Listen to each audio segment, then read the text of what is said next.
Dr. Priyanka Pradarshi. Welcome to my channel. Let's discuss. In today's session, I'll discuss about stages of groups. Last session में हमने group पढ़ा, group dynamics पढ़ा और देखा कि क्यों लोग ग्रुप ज्वाइन करते हैं। और आज के स्टेज में, आज के इस डिस्कशन में हम देखेंगे कि स्टेजेस क्या है ग्रुप के फॉर्मेशन का।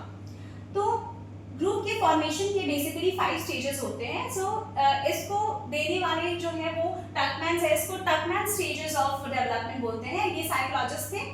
तो इन्होंने 5 प्रेडिक्टेबल स्टेजेस दिखाया कि ग्रुप के जो 5 प्रेडिक्टेबल स्टेजेस होते हैं। फर्स्ट होता है forming. So forming is initial stage of any formation of a group. इसमें इनिशियल इंट्रोडक्शन होता है। आप जैसे किसी कॉलेज में एडमिशन आपने लिया, आप क्लास में गए, लोग आपके अपने कलीग से मिलते हैं, फर्स्ट इंटरेक्शन होता है जिसे हम लोग कहते हैं induction programme. That is the forming stage. किसी ऑर्गेनाइजेशन में गए, आपका इंडक्शन प्रोग्राम चलता है, पहली बार अपने कलीग से मिलते हैं। तो जब भी कोई नया ग्रुप बनता है और आपका जो फर्स्ट इंटरेक्शन स्टार्ट होता है, जिसमें गुडी गुडी चीज होती है, आप हाय हेलो बोलते हैं, स्माइल करते हैं फेस पे और अपना जो बेस्ट होता है वो प्रेजेंट करते हैं। That is forming stage. इसमें क्या होता है, क्लैरिटी नहीं होती है, मतलब रोल की क्लैरिटी नहीं होती है, गोल डिसाइड नहीं होते, गोल्स अनक्लियर होते हैं, तो सब चीज बहुत मेसी होता है फॉर्मेशन, किसी भी ग्रुप के फॉर्मेशन के पहले स्टेज में। That is called forming. Second stage होता है स्टॉर्मिंग। स्टॉर्मिंग में ग्रुप के जो मेंबर्स होते हैं आपस में इंटरैक्ट करते हैं, कुछ दिन हो गया होता है मिले हुए, बेसिक इंट्रोडक्शन जब हो जाती है तो दे गॉसिप अ लॉट। और जब बहुत सारी बातें होती हैं तो कॉन्फ्लिक्ट स्टार्ट होता है, माइंडसेट डिफरेंट होते हैं, लोगों का गोल्स अलग अलग होता है, उनका थॉट अलग होता है, सोचने का तरीका अलग होता है। So conflict arises as members express differences. फिर उसमें चैलेंजेस आते हैं। फिर जॉकी फॉर पोजीशन, इस समय लोगों के रोल की क्लैरिटी की बात आती है, गोल्स की क्लैरिटी की बात आती है, तो उसमें आपस में कॉन्फ्लिक्ट क्रिएट होता है। तो स्टॉर्मिंग मतलब होता है, स्टॉर्म मतलब जैसे आंधी आ जाता है ग्रुप में, उसी तरह स्टॉर्मिंग इसको नाम दिया गया है। वो इसलिए दिया गया है कि when people speak a lot, they express themselves। आपके अंदर की सारी बातें आपस में इंटरेक्शन के थ्रू निकल जाती है, तो आपके जितने भी साइकोलॉजिकल एस्पेक्ट है, जो भी सोशल एस्पेक्ट है, आपका जो माइंडसेट है वो एक्सप्रेस हो जाता है। तो हर एक को अपना रोल डिफाइन कर, हर अपने आप को एक्सप्रेस करने में लगे होते हैं कि आई एम द बेस्ट, और दूसरे के माइंडसेट से अगर आपका थॉट नहीं मैच करता है तो वहां पे कॉन्फ्लिक्ट आता है। तो इसीलिए ये कहते हैं इस स्टेज को क्या कहते हैं, storming. The third is norming. Norming मतलब एक अनदर टर्म ऑफ नॉर्मलाइजेशन।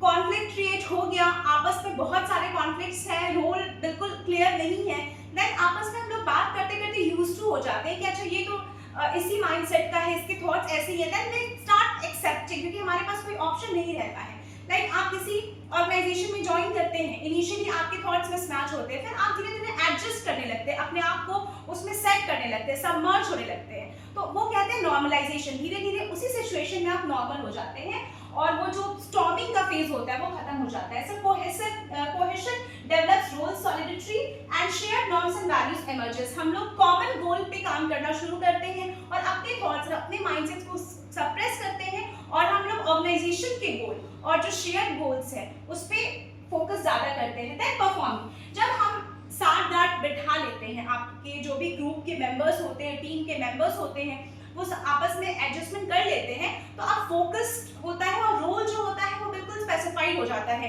कि इसको ये करना है, इसको ये, मतलब रोल और जो आपका जो प्रॉपर जिस प्रोजेक्ट पे आप काम करने वाले हैं, जो भी आपकी अथॉरिटी है, जो भी आपकी रिस्पॉन्सिबिलिटी है, वो क्लियर कट हो जाती है। तो आपको बस अपने काम पे फोकस करना होता है। तो it is the time to perform, इसलिए इसको परफॉर्मिंग कहते हैं। So the group functions effectively focusing on task achievement. तो यहाँ पे हम लोग क्या करते हैं, कोलैबोरेटिव एफर्ट लगाते हैं कि हमें इस रोल में अपना बेस्ट देना है, ये हमारी रिस्पॉन्सिबिलिटी, इसको करना है, रादर कि दूसरे के माइंडसेट को पढ़ना और उनमें नुक्स निकालना। उससे बेटर है कि हम अपने काम पे फोकस करें और हमारा जो रिस्पॉन्सिबिलिटी है उसको टाइम पे कंप्लीट करें, ताकि हमारा जो गोल है वो टाइमली अचीव हो सके। This is called performing. ये स्टेज जो होता है वो इंट्रोडक्शन से फिर बहुत स्ट्रॉन्ग आता है, यानी कि कॉन्फ्लिक्ट आता है, फिर नॉर्मलाइजेशन होता है, देन परफॉर्मिंग का स्टेज आता है। Then last but not the least is adjourning. इसमें ग्रुप डिसबैंड होते हैं after completing its task with reflection of accomplishment. So इसमें क्या होता है, adjourning is a stage where the group becomes team.